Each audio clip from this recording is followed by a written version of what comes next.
Hiya! Yun ang iniisip ko.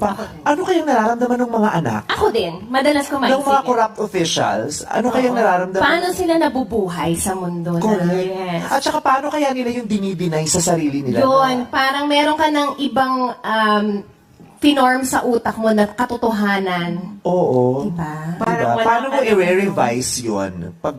Diba? At saka paano kunyari naging ano ka na, naging nanay ka na, tapos yung tatay mo corrupt.